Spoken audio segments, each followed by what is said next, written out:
आपके बारे में कहा जाता है कि टीएलपी के पीछे कुछ गैर जमहूरी क़ुव्वतें हैं, तो वो इनको जब इशारा करती हैं या एहतजाज करते हैं, जब वो रोकते हैं तो रुक जाती हैं, और सियासत में भी वही लेके आ रहे हैं, आगे लाने की कोशिश कर रहे हैं। इसमें कितनी सजा करें? देखें, इल्ज़ामात तो हर जमात के ऊपर, हर शख्सियत के ऊपर लगते रहते हैं। उसका किरदार और उसका अमल बताता है कि क्या वो करते हैं और क्या होता है और कब होता है। हमने जब भी एहतजाज किया वो मसला नामूस रिसालत के लिए खालिसतन लिल्लाह फिल्लाह किया।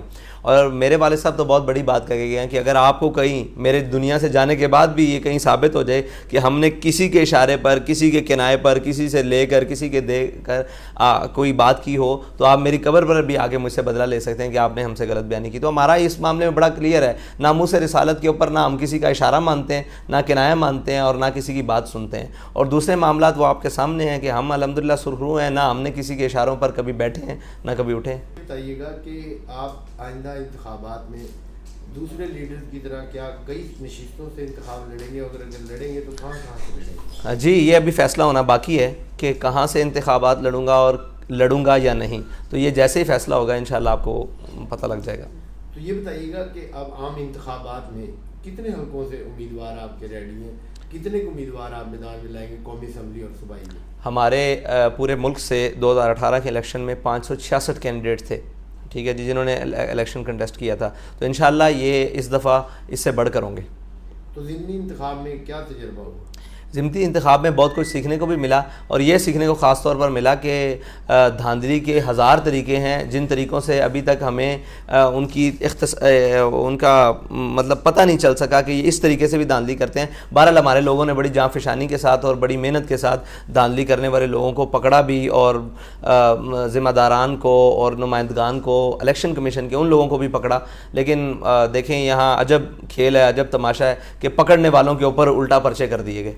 पीटीआई फॉरेन फंडिंग केस का फैसला देखा होगा, क्या समझते हैं जमहूरियत की रूह से? ये तो फैसला नहीं है, ये फेवर है।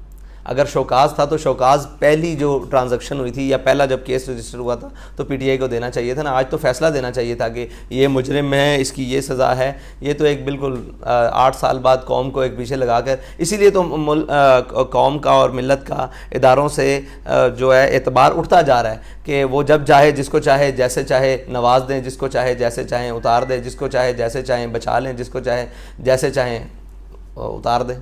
पंजाब में हुकूमत की बार बार तब्दीली को कैसे देखते हैं? देखें, ये तो एक सियासी बहरान है और एक वो चीज़ है जिससे किसी का नुकसान होता हो ना हो, हमारे पाकिस्तान और हमारे सूबे का नुकसान हो रहा है। और देखें, इक़्तिदार लूटने वाले तो अब कल परसों मज़े ले रहे थे, किसी ने कल मज़े लिए और कोई आज मज़े ले रहा है। तो ये सारे इक़्तिदार के मज़े हैं, अवाम का कोई सोचता नहीं है, ना मुल्क का कोई सोचता है, ना मिलत का कोई सोचता है कि देखने वाले क्या तमाशा देख रहे हैं कि भाई इतने बड़े सूबे का एक वज़ीर आला वो बगैर वज़ीर आला का चल रहा है। जब वज़ीर आला आया तो फिर उसे कोर्टों ने उतार दिया, जब कोर्टों ने उतार दिया तो दूसरे को लाके चढ़ा दिया। मतलब एक तमाशा बना दिया है, जो एक सिस्टम था उसको चलने नहीं दिया जा रहा। तो ये तो बिल्कुल गलत है, बिल्कुल गलत है। जो है उसका, अगर आपको इतना शौक है तो कोई लिस्टें जारी कर दें ताकि हमें पता लग जाए कि कल इसने वज़ीर आला होना है, इसने स्पीकर होना है, इसने डिप्टी स्पीकर होना है।